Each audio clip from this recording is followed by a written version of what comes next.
Why I always attract emotionally unavailable people.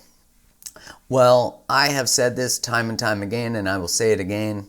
This is a beautiful truth.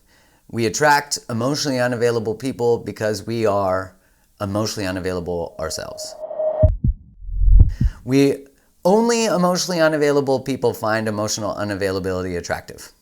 So that's just a fact. Emotionally unavailable people find emotionally unavailable people attractive. But what happens is we start to, what you can think about it is we're getting wounded in a similar way that we were likely wounded as children.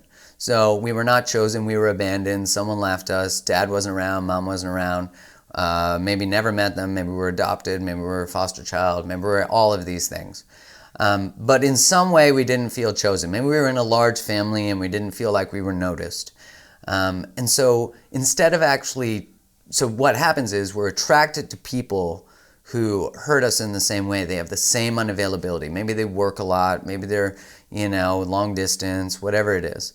And when you pay attention to that, you start to see that you are attracted to what hurts you, and then you can decide if you're within it, you invite them to show up, because that's harder to do, right? When you're within the actual relationship, it's different. You have to invite them to show up, and in doing that, you're showing up for yourself.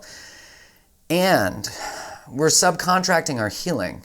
We're saying, hey, you're unavailable. I need you to be available and finally choose me. But what's really happening is you need to be available and finally choose yourself. And when you do that, whatever choosing yourself is, because that is your own work and you're the only one who knows what that actually means. When you actually finally choose yourself, then you take away the responsibility of them having to choose you.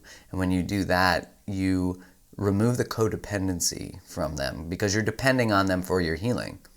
And when you depend on them for your healing, then your healing will never come, because this is what most people spend their lives doing, and so you attract them because you're trying to learn how to say no to them. So I'd be grateful that you're attracting them. I'd say, fuck yeah, you should attract emotionally unavailable people. The reason you should is so you can finally say no to them, so you can grow up and become an adult.